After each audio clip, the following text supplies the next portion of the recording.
You guys want to go into space? We fly around the galaxy. You want to do that? Yeah. We want to do that. Yeah. That would be great. We want to do that. We're getting close, Our physics is starting to show how we can probably do this, right?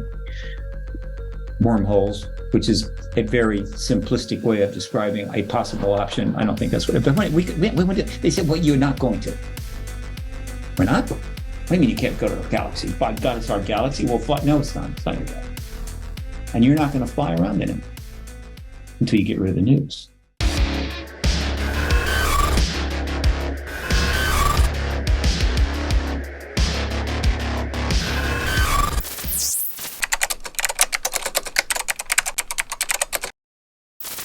But look, these things all come into play. Because why? Because post-disclosure, what we're going to learn is what the government knows, which is X. Post-open contact, we're going to start learning what the ETs know, which is Y.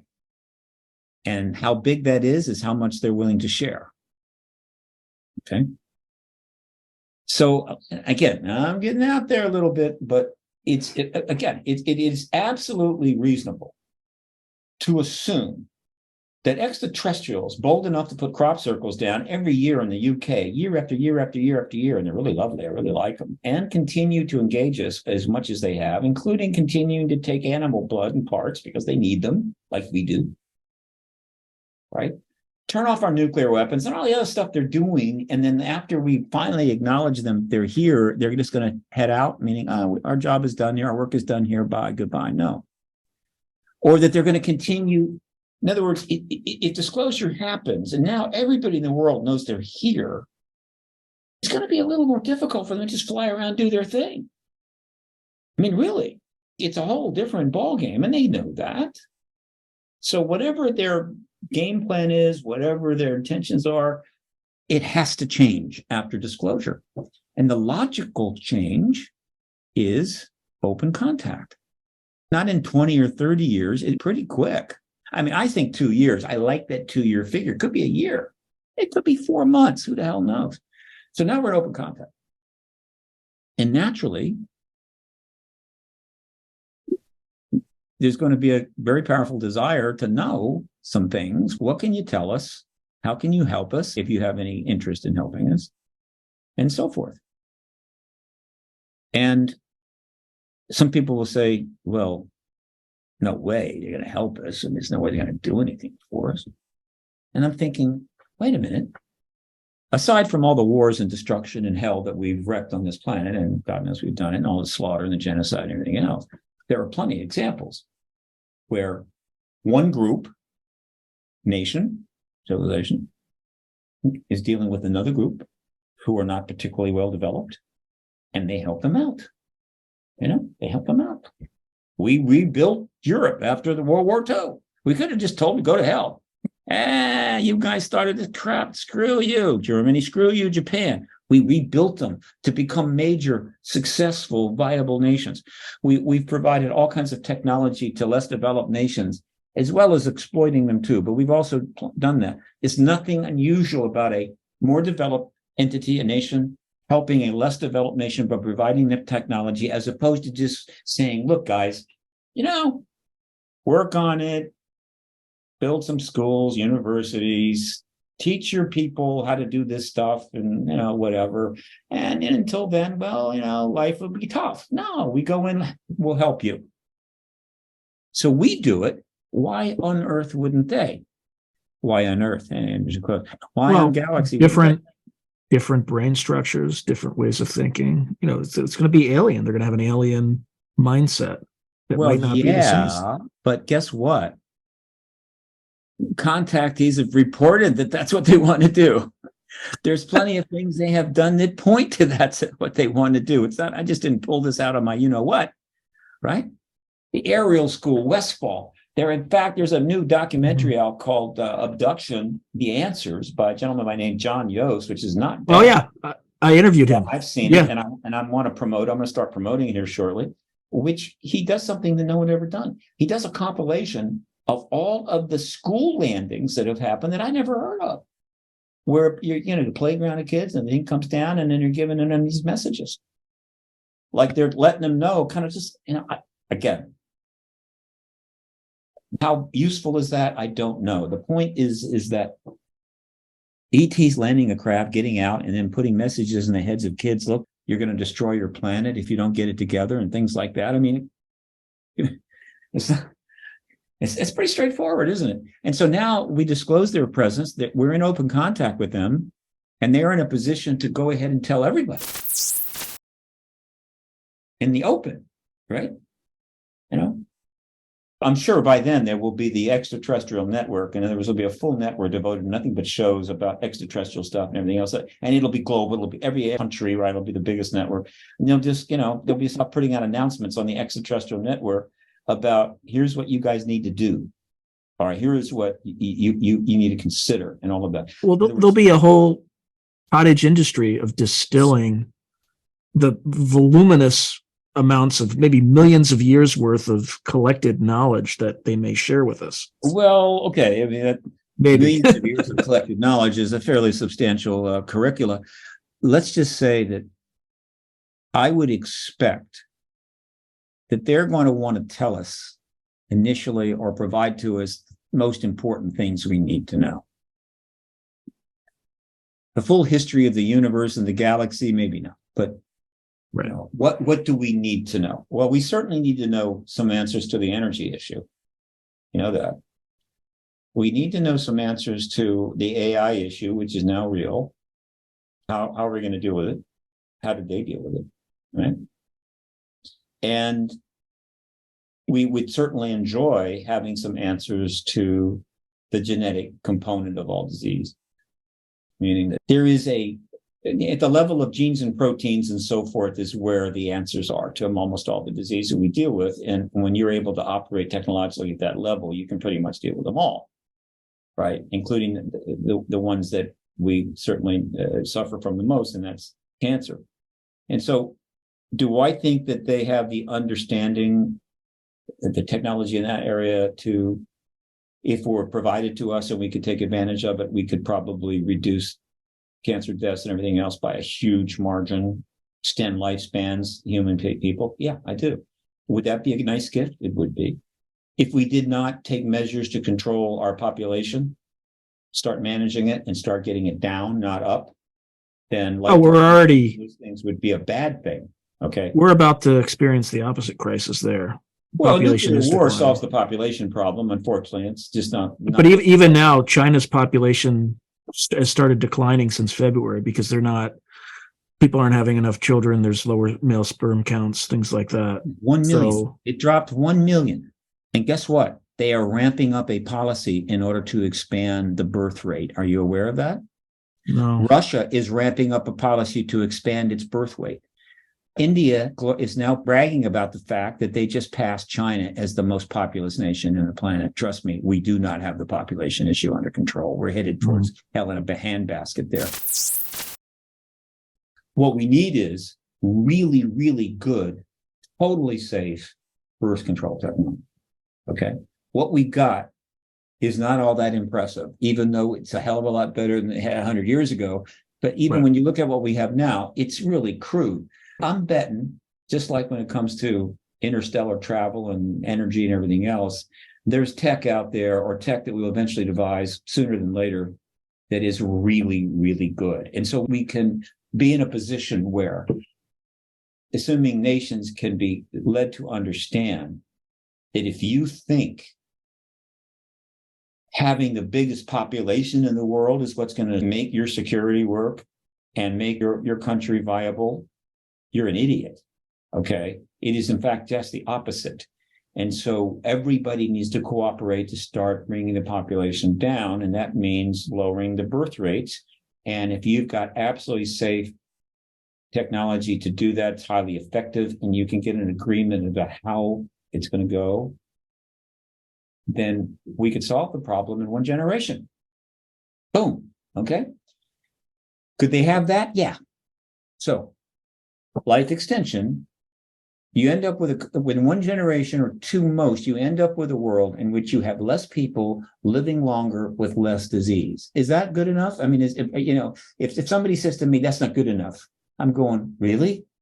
That's not good enough for you? Well, that's not good enough for you. Move to Mars or whatever the hell, just go away, right? The point is that might be another part of it, right? You can lower the population on this planet by seeding other worlds. No, you can't, because the cost of seeding other worlds is astronomical. And all those sci-fi movies where they go on these other planets, you can't do it. You want to know why? Germs. Another biosphere Germs. would be, everything on that planet would be lethal. Yeah. Everything would be lethal. You would have to literally live in a spacesuit unless you could genetically modify the human to adapt to that unique biosphere. But, you know, I'm thinking the animals that are already on that biosphere don't need us there, okay? They're perfectly happy. And so all this business about that's Elon Musk's fantasy world. It's ridiculous, okay?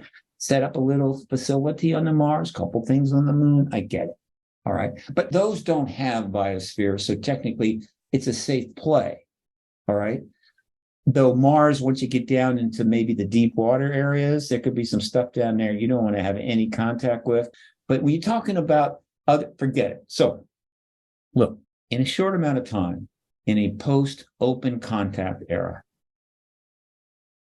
which includes the pre-contact era, the post-disclosure era, before contact, we could have the technology to drop the cost of energy and the impact of pollution down to just nothing. It's incredibly good. And then with open contact, we get technology that expands life, reduces disease, and gives the birth control technology to manage our population. You're not that far from paradise on Earth. Mm-hmm. Think about it. Everybody has the resources they need, the shelter, the clothing, good lives, all of this technologically there. And it could just be a few years away. We just need to end this freaking truth embargo, which is going to end. I mean, it's going to end. I mean, but, you know, let's say that there was no activist movement, there was no podcast, there was no UFO Twitter, there was no ATIP, whatever. There was no, and so we dragged out another 10 years. Okay, you know how many people are going to suffer and die in those 10 years because they don't have a proper life to live here? So, well, even just the planet, like the planet. I mean, the planet's taking heavy hits. Yeah. How big is the garden? I mean, do we have to get to the point when you can walk from California to China across the Pacific on the garbage patch? You know, just walk the garbage patch the whole way, you know, just stepping from one giant thing of plastic to another. So we could be that close. And then people say, this is nothing but utopian nonsense. Right? Are you kidding me? The human race has been a disaster from the beginning. It's awful. It's terrible. It does all this stuff. It can't change and nothing can get better. This is all utopia. And I'm going, you know, in open contact, one of the questions that will be asked of the extraterrestrials is, how are things going on your planet? How do you manage it? What's your structure? What's it like there? What is the life like for your species there? And what was it like in the early days? And did you have kind of the problems we had? And at what point did you finally figure out, no, you don't have to live that way anymore, right? I mean, when did you go to rehab and get it together? All right. I mean, these are some interesting questions. Yeah, xenohistory, right? You're going to have a whole new paths of knowledge. Okay. So quickly on the religion. Is open contact going to lead to, oh my God? Oh my God? Are they gods? No, that's not going to happen. The big question is, were they gods? Okay. In other words, is a lot of the God component of religious thinking, right? Which doesn't have to have a God. You can be religious and not have a God. Is the God component, how much of it in ancient times is in fact extraterrestrial? Meaning it wasn't a God, including Jesus. Is it possible that Jesus, in fact, was an extraterrestrial, which is how he was able to do what he did, which maybe really happened, as described, do what he did, stand up in the sky and everything else. But even if you leave Jesus out of it, how much is it God? The answer could be a lot. Oh, yeah, right? Mm-hmm. They could say, oh, yeah. This one, God, E.T., that one, E.T., that one, E.T., E.T., E.T., E.T. But you know something? We already suspect it. It's already out there. This is where Ancient Aliens' legacy is assured. And Kevin Burns, the late Kevin Burns, brilliant guy. I just wish he could have lived longer, but he didn't. Ancient Aliens is beyond anything else. Nothing even remotely comes close to the role that Ancient Aliens has played in preparing us for that information. Worldwide. Ancient Aliens is seen all over the world. Okay. It's pretty popular. And it's going to be out there. It's going to be a show that's just going to continue to be shown and available for a long time. It's already put it out there. It is not going to be that big of a shock to learn that, oh, you mean the god of this religion was an ET or that, or a lot of these gods, of course, are ancient gods. They were what they saw as God now. But just in general, that a great deal of the religious lore and history is actually hooked to extraterrestrials and not to a, quote, God that a particular religion sees as God. It's not going to be that bad. It's going to be, okay, fine, cool. All right. Now, the next question is to the ETs. Do you know is there a God, Mr. ET? Right? Is there something above, which is what that is? Is there something beyond or above sentient entities that is got even more powerful, more profound, almost like a God? In other words, something so profound that even you, Mr. ET, would look up and go, oh boy, that's got to be God. At minimum, the answer is we don't know. Mm-hmm. I can't imagine the ETs, they can't answer that question. Even how did the universe begin? They may not be able to answer that question either. That's a hell of a question, right? So they don't know that. But just for the hell of it, I like to mention this because I think it's cool. I'm someone that is absolutely knows that there's contactees, that there are people having direct contact with extraterrestrials. And I don't mean they're sitting down at the treaty table and working out negotiations. You know what I'm talking about. You know exactly. You know what I'm talking about. But this is true. There's been a lot of it. The number probably will be shocking. But I think there's a lot of people who have been contacted and they don't even remember it or know it. Well, yeah. I mean, I'm just saying, remembered, not remembered, hidden, closeted, doesn't matter. That amount is a shocking number. And there have been numerous occasions where the person was in their control, wherever, typically on a ship, I guess, maybe at a facility. And they had they just weren't out, they just weren't frozen. They were, and this is true, they can walk around them. And they get a chance to ask a question. And they could have asked anything. Who's going to win the Kentucky Derby in 2 weeks? Because I'd like to bet on that horse. And the ETs are going to say, we have no idea. What do you think? We're from the future? I mean, but not surprisingly, they ask the question, do you believe in God, Mr. ET? Do you think there's a God, Mr. ET?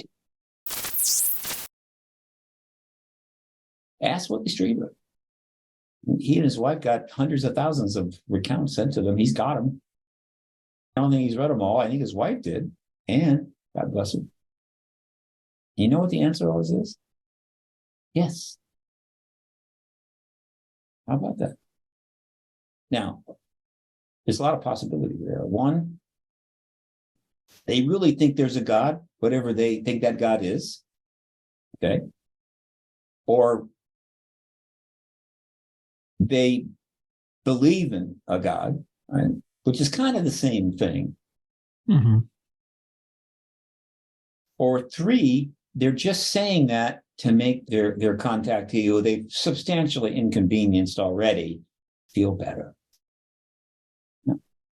We're doing this table work, it's like not comfortable.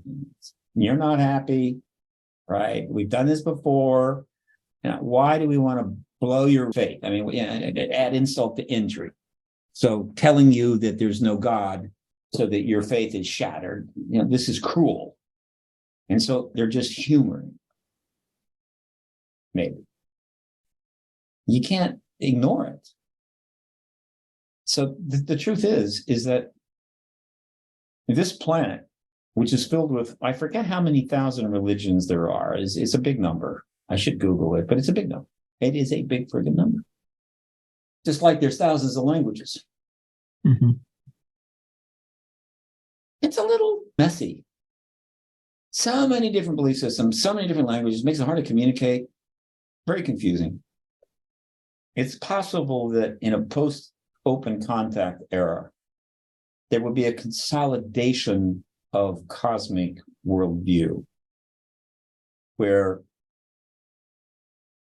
you have a much more universal sense of what is. Okay, so instead of having a bunch of people with 4,000 different gods up there, they have more of a sense of there is some kind of an organizing intelligence force, because the universe does seem to be intelligent. And there's more commonality.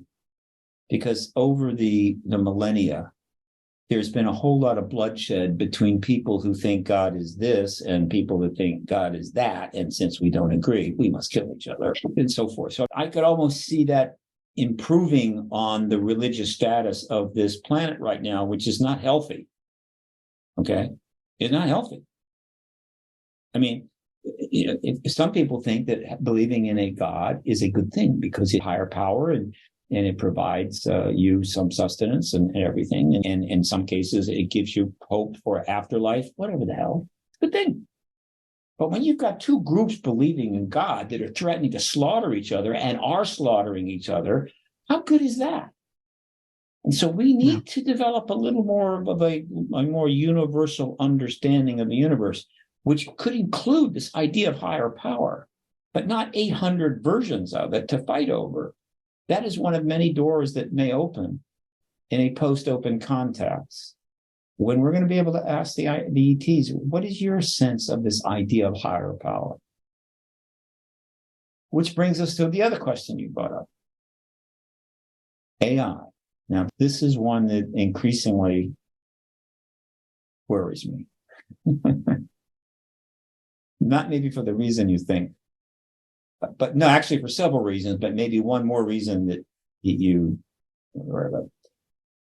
In one level, it's just like a lot of other things. We're ahead of our skis on genetic research. So we're in a position where we can really screw things up genetically with our genetic work. Okay. We're way ahead of ourselves in terms of disease engineering.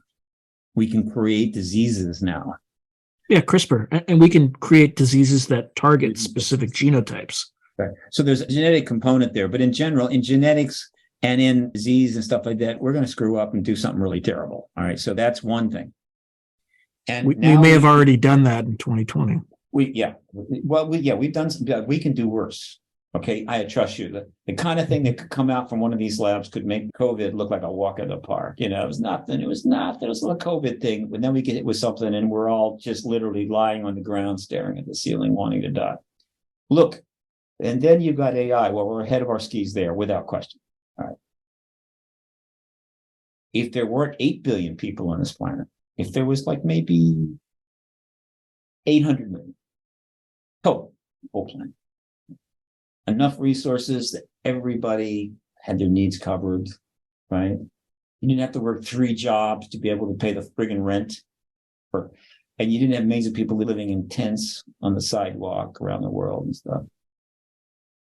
Then artificial intelligence would be a way to engage the world in a very advanced way and do some interesting things. It would be kind of fun.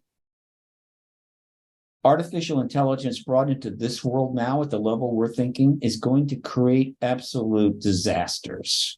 Yeah. Because when people lose the job, the house, they don't have the clothes, they don't have the water, in this many, you get a problem. When it gets to be this many, you get global chaos, disruption, terrorism that make ISIS look like the Boy Scouts.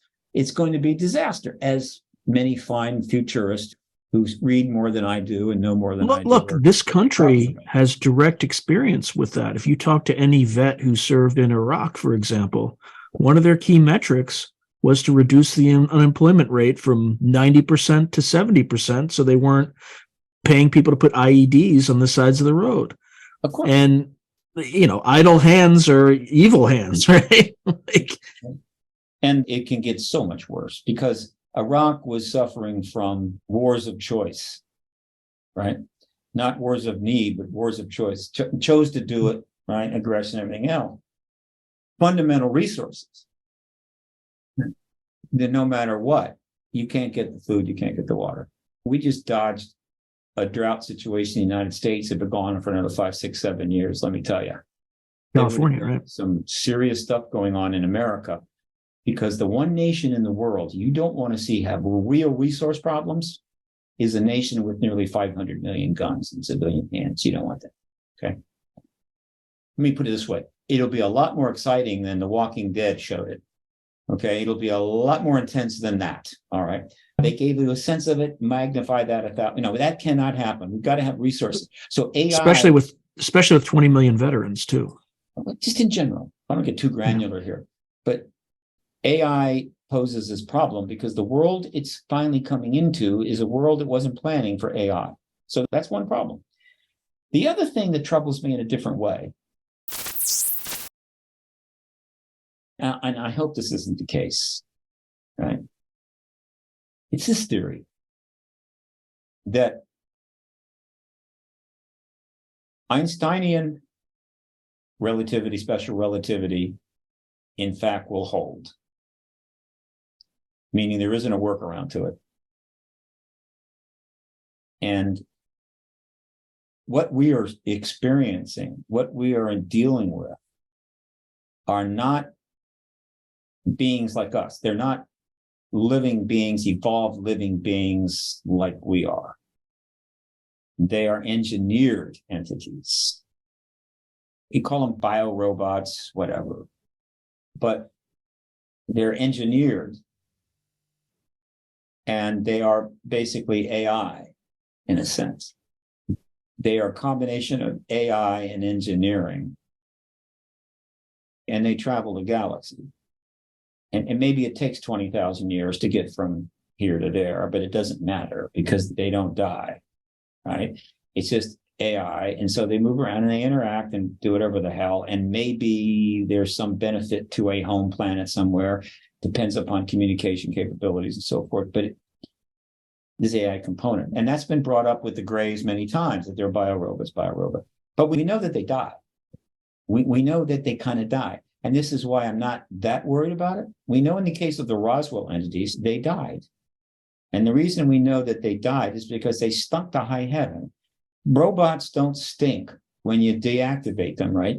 Like an iRobot, when you kill off one of those robots in an iRobot, they don't stink. They're just a bunch of machines. It's like a car. It breaks down, but it doesn't then start stinking to high heaven.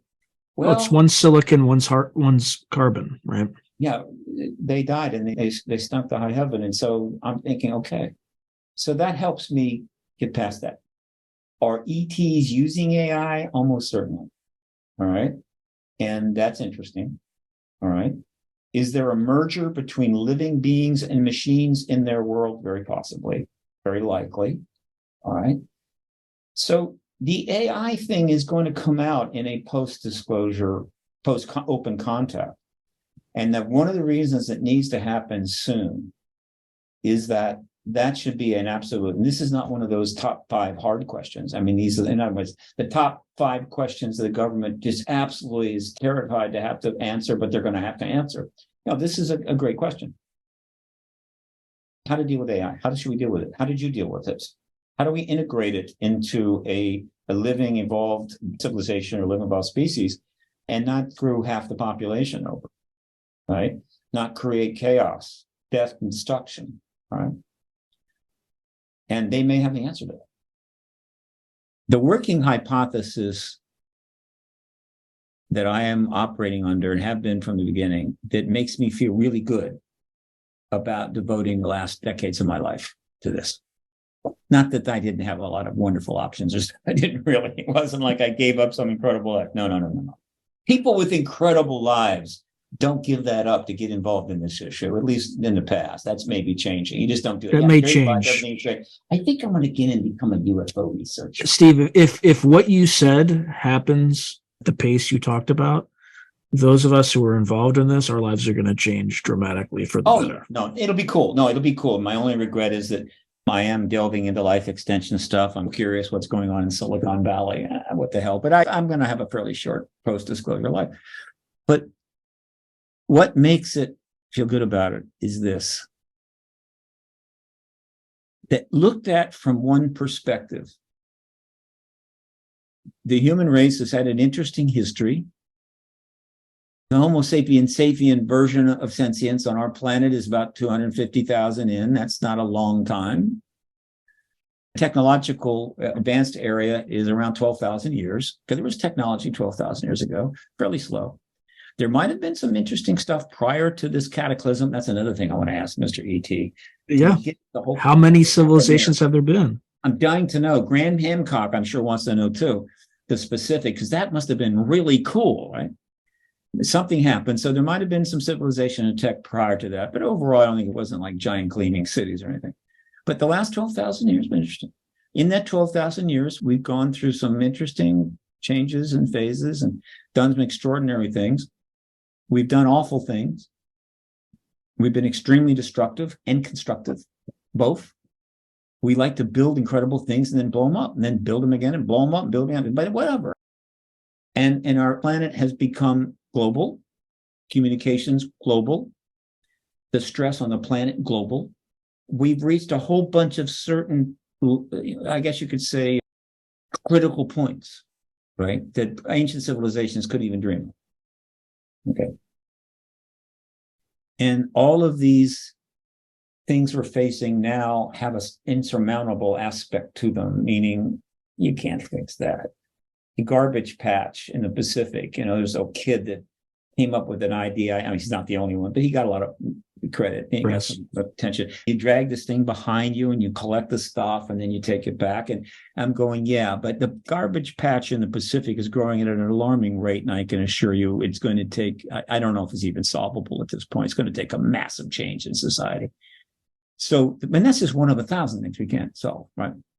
We've reached this point. We got all these unsolvable things. And yet here we are. We're still, rocking and rolling. This is exactly the time extraterrestrial civilizations who understand all this, been through that, been there, done that, whatever, would step in to say, okay,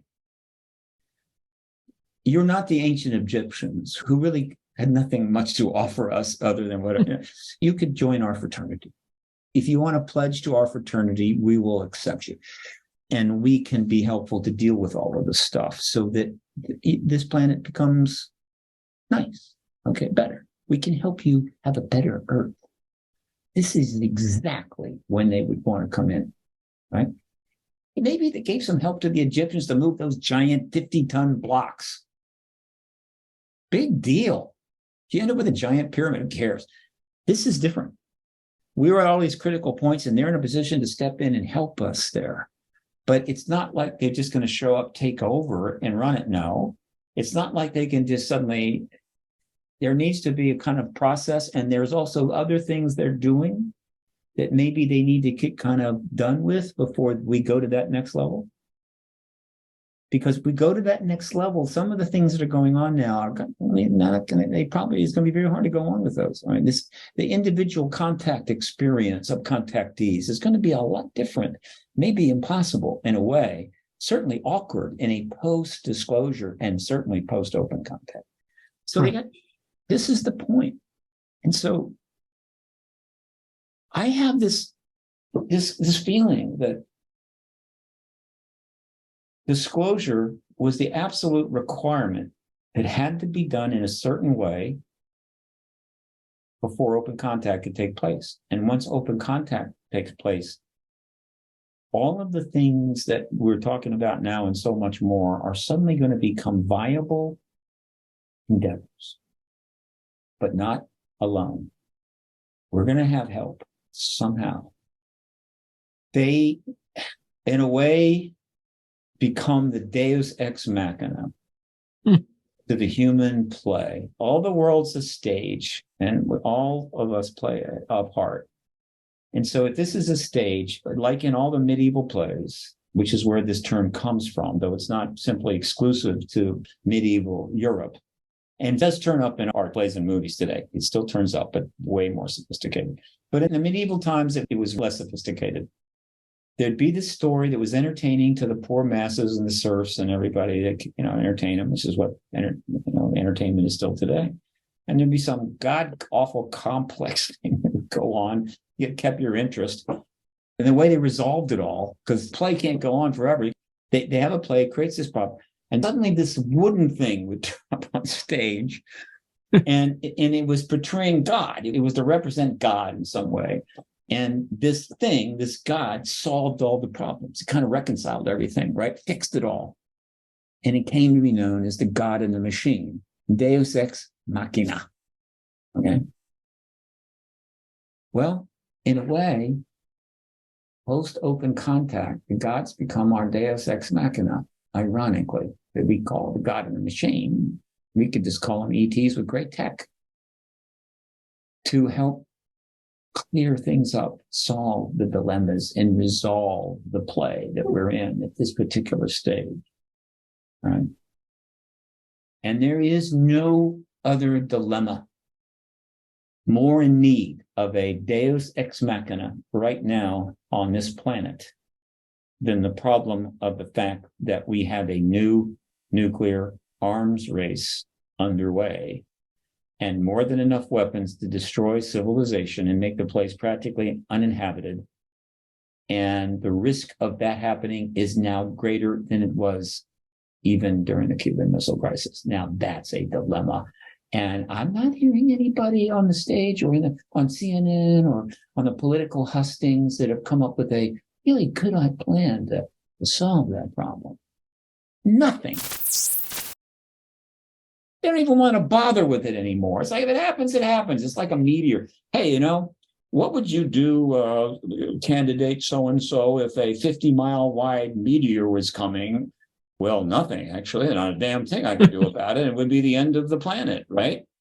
Okay, well, that's a meteor. That's, quote, the act of God. That's not the same question as, sir, what would you do about the fact that we're at risk at any time of having a nuclear war? The answer should be this, and this. But they answer exactly as if you're talking about a 50-mile. No, what can we do about it? Nothing I can do about it. I'm just a senator. I'm just a president. I'm a scientist. Nothing we can do. Hey, it happens. It happens. Really? After all that we've gone through, it comes down to that? If it happens, it happens? So that anytime some crazy idiot like Vladimir Putin starts saying, I'm going to use a tactical nuke, or if NATO crosses a border, I'm using nukes, it's like, well, boys will be boys. Is that what it's come down to after all the great books and all the learning and all the education and all the advancement of civilization? It comes down to that. Jesus Christ. I'm thinking, you said it earlier.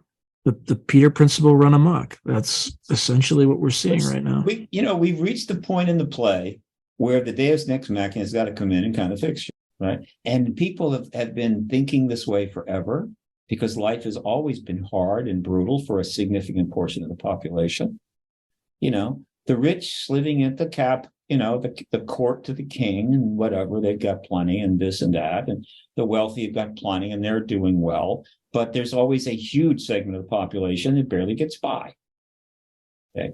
Which is not unusual. That's kind of the way it is in the animal. Well, actually, animal kingdom is not as bad as we are. By ways, the animal kingdom, most of the species is doing either really well or they go through a transition, whereas we continue to thrive while huge portions suffer. So we've been living this way for a very long time, and suffering is well known to us. No animal can suffer like humans can suffer. We have found so many ways to make life miserable in hell. So many things we can do. And so throughout all of human history, people look up to that God in the machine. Help me, save us, come down, fix this. Messiahs, lots of them. Jesus was not the only Messiah. There were a lot of them. They just didn't get as good a press as he did. And that's totally natural. Okay. And we go even further. Not only I want you to fix this, but tell me that there's life after death. I'm going to live on forever. I mean, this is what people who are in pain and suffering do. No, the super I think that's a wealthy. whole other, that when I was talking about going down the dark path of AI and ignoring human potential, I think there's a whole other realm of reality that we haven't even scratched the surface Oh, of. always. Oh, absolutely. But so when Elon Musk is talking about that, uploading people into machines, this is a version of life after death. Okay. Right, And this right. idea that, like, oh man, I'm going to upload my consciousness to a machine and I'll be able to live on. Please, it's like we're going to build thriving communities on Mars and with Disneylands and stuff. I mean, nobody's going to want your friggin' consciousness uploaded. They may upload the conscious minds of a few individuals that have got enough in their brain worth uploading. But the idea that there are going to be massive servers plotted around where people are kind of cruising around and, I don't know, metaverses upgraded, who needs that? No way. It's an unbelievable hubris. But hey, again, anything after death, all of this is normal. It's understandable, okay? Except that by and large, history has shown that all of these gods that people have hoped will come down and make life better, the instances in which anything like that has happened is really thin. Jesus is so well appreciated because whatever happened there, whatever got started there, did have significant beneficial effects on the lives of people. Mm-hmm. It helped them deal with the world, with themselves, with suffering. It provided benefits. It provided good things. There were some good things that came down from that particular help me. God sent somebody down.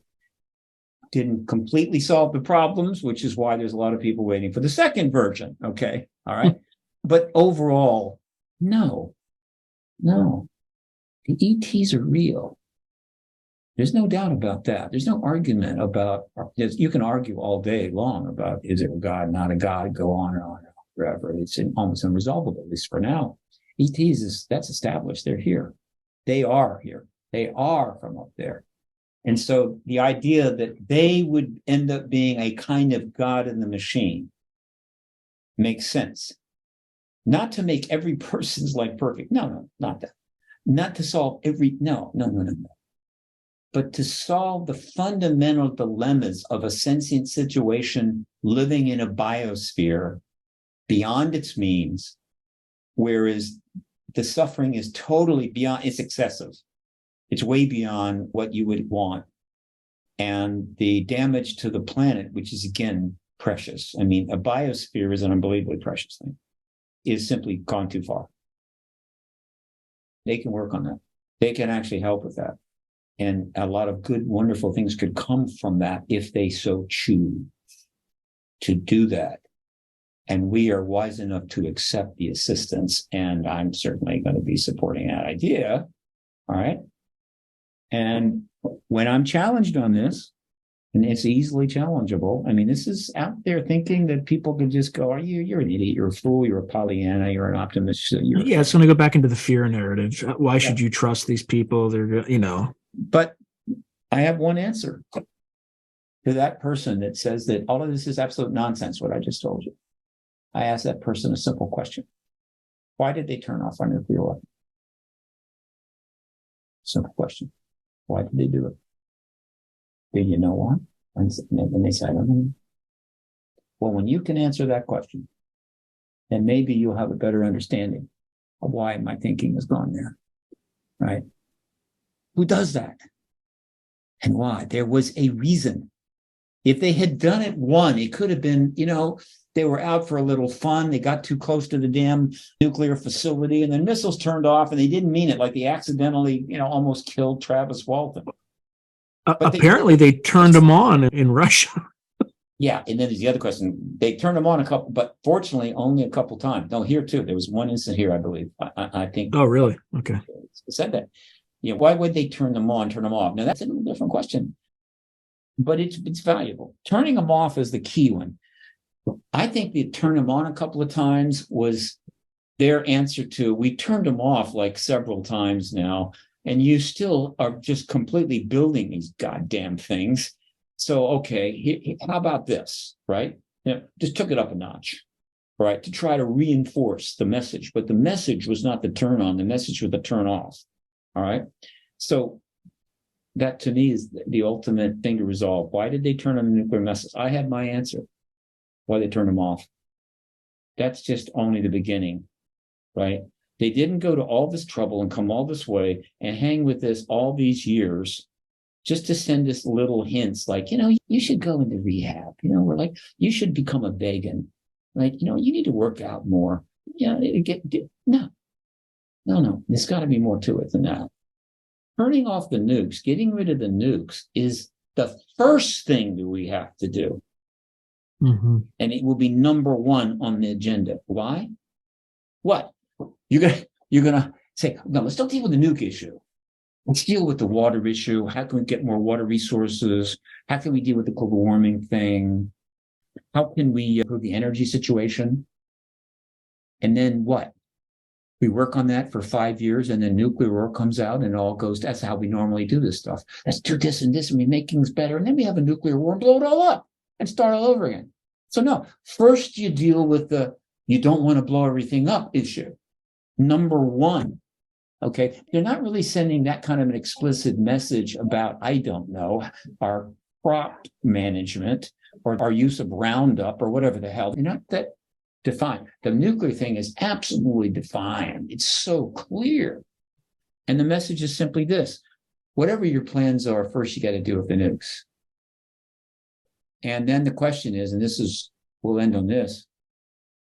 Again, this is me having fun. If I was a different kind of guy, I would have already put this into several books and I'd be a bestseller. No, I can't write. I just don't have the patience. Okay. Why should we do that? E.T., screw you. Nobody tells us what we do in our backyard. Like that absolute evil, crazed guy who was out shooting his gun in his yard. And his neighbors, a couple of days ago, neighbors said, they're waking up the baby. Could you please not do that? And he basically, they come 5 of them. What I do in my yard, he goes over and he kills them all. So is that what we're going to say to ETs? You don't tell us about whether we have nukes or not. That's us. You get out of our friggin' affair. We could do that. Screw you, go away. But the ETs have a pretty powerful play there, which might unfold in post-open contact. You guys want to go into space? We fly around the galaxy. You want to do that? Yeah. We want to do that. Yeah. That would be great. We want to do that. We're getting close, Our physics is starting to show how we can probably do this, right? Wormholes, which is a very simplistic way of describing a possible option. I don't think that's what. But they said, well, you're not going to. We're not? What do you mean you can't go to the galaxy? By God, it's our galaxy. We'll fly. No, it's not. It's not your galaxy. And you're not going to fly around in it until you get rid of the nukes. Why do we have to get rid of the nukes? Because we just didn't fall off the space truck last week. We know that if you develop interstellar craft, you're going to fly off in that and you're going to put nukes on the damn thing because that's just how you roll. Mm-hmm. And we cannot have idiots flying around in interstellar craft, turning up God knows where with nuclear weapons. So you're not going to leave your solar system. You build them, we'll blow them up. You build them, we'll blow them up. You're never leaving this planet with interstellar craft. So you're not coming out with them. Oh, rats. Mm-hmm. Okay. And then they may say, look, there's other ways we can help you. And getting back to my major premise, there's other ways that we can be very helpful to you. You have a lot of problems. We can help. First, you got to get rid of the nukes. If you want to be involved with us, you get rid of the nukes. Why should we invest our time helping a civilization that seems to be really, really, really intent on blowing the hell out of itself? Out of just, you just haven't evolved enough yet, okay? And if they're smart, which they are, they'll offer it to different countries. So the country to get rid of their nukes faster will get technological development faster. Get a contest? Yeah. Okay, I like you being creative. I see them as dealing with a global society. The trouble is everybody's going to get rid of them. Okay, it's not like one country's going to say, okay, look, You all get rid of your nukes because that's what the ETs want. We're going to keep ours, but we promise never to use them. No, that's not going to happen. So in other words, you want to engage with us. You want to pledge our fraternity, right? You want to sit at our table at the lunchroom. You get rid of the nukes. Okay. You don't, we're not going to help you. You want to blow the hell out of yourself ultimately? Fine. There's a whole lot of planets out there. A lot to do. Hey, blow yourselves up. Maybe in 2,000-3,000 years, we'll come back, see how you're doing. Something like that. Now, that's some motivation, isn't it? All right. That's some motivation. You see the populations now, all of a sudden, of all these countries looking up at their leader, you know, Vlad and Xi and Biden and Macron and King Charles, and saying, guys, get rid of the nukes, okay? Because we see some really cool things here. Get rid of the nukes. And if you don't, we're going to all come to your home, you know, in the Kremlin, in the White House, whatever, 10 Downing. 20 or 40 million of us are going to come there, and we're going to sort of convince you that you need to do this. I keep looking at you instead of the camera. I'm sorry. In other words, a lot of the people in the world are going to say, yeah, that's what we want. And they're going to be real emphatic about it. You see how that can evolve? And so if you're a nukes, Uber all kind of person, they're just going to drag you away, stick you in a cell somewhere, and they're going to put people in power. They're going to do this. So this is how it could unfold. That's a pretty interesting future. That's a pretty amazing time that is there possibly for us. And I'm open to anybody saying, look, Steve, I want to sit down with you on a stage and convince you why everything you just said is complete. Not a chance, couldn't happen, isn't there? I won't debate ETs with people. It's a waste of time. I might as well be debating whether there's a moon or a sun. Screw that. Don't have the time for it. But you want to debate the aspects of it, sure. And I'd be happy to hear their story.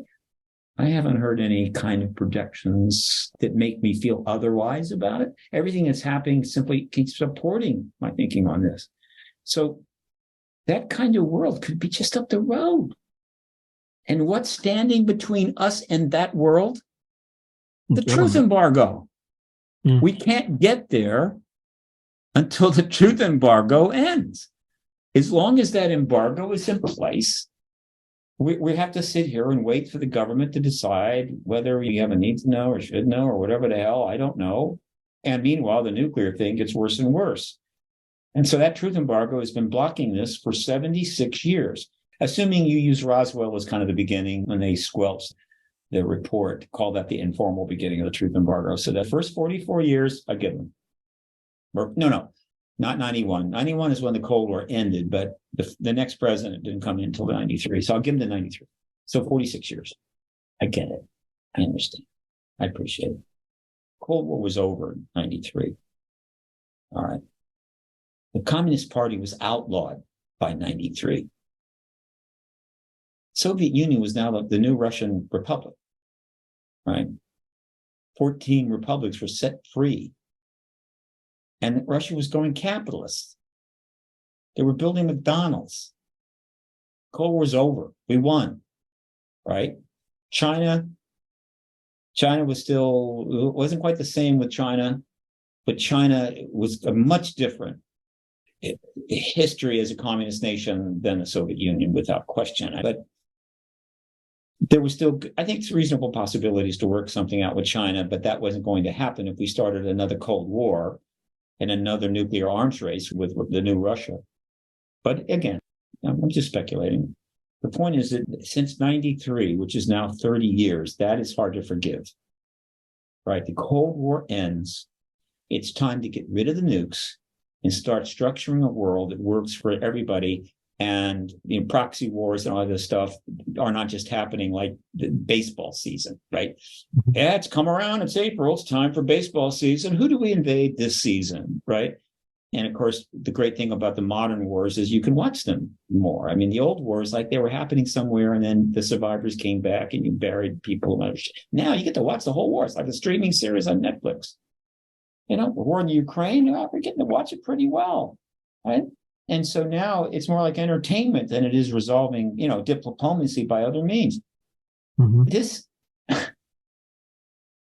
all I can say is that the truth embargo lasting from 93 to 2013, Yeah, no excuse. Right. 23 rather, that is hard to forgive. That's friggin' madness. That is simply taking the whole secrecy thing, the whole massive male testosterone thing, the whole war thing, just obscenely too far. And so it's got to end. It has to end. And the end is Completely inside. agree. Completely So agree. that's what I do. What I do. So with that, Yeah, thank you very much, Steve. Yeah, I think that's perfect. right. So people can send thank me you. emails about I'm a raving lunatic. It's all right. I don't mind. No, I thought it was a fascinating discussion. So thank you Hey, Sean, again. great guy. I love your background, guy. Simplistic, just it's subtle, it's basic. It's not. I like it. It's good. Right now, It'll change. It'll change with the edit. It'll change with the edit. Yes. Yeah, that's why it's green. That's why it's Wait. green, brother. I see what you're doing. I'm doing. Okay, cool. Yeah. You let it be known. I'm a green screen guy. I'm not ashamed of it. We do the interview, and then you add it afterwards. Okay. And that That's way, right. there's nothing back there to distract me from your continence, from you, right? I just focus on you. I'm not being distracted by some fancy stuff in the background. Very, very wise. Very good move. That's right. All right. Okay, guy. Good luck. And anytime you need me on, you let me know. I'm happy to come back and chat. Always a pleasure. Thank you, Steve. Nice. Bye. If you enjoyed this video, please click on like, subscribe, and the notification button so that you're alerted anytime I post something new.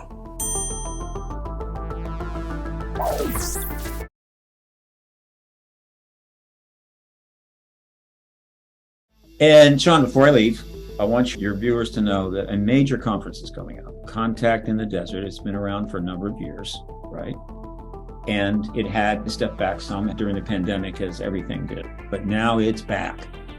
And it's going to, once again, be at Indian Wells Resort in the Renaissance there, southeast of Palm Springs. At this point, I think we're looking at maybe 2,000 people are going to attend, 60 speakers. I will have a lecture, I have a workshop, and be emceeing the awards banquet, things like that. But it's a really good time to get together and get really excited and share these extraordinary things that are happening in Washington. And it's very possible, to be honest with you, there's a possibility there will be a hearing by the time that the Contact in the Desert takes place on June 2 to 4. So if that happens, well, the energy level will be even well. Anyway, so I hope as many of you as possible can get to Indian Wells and join us for Contact in the Desert, June 2 to 4. Thanks. Appreciate it.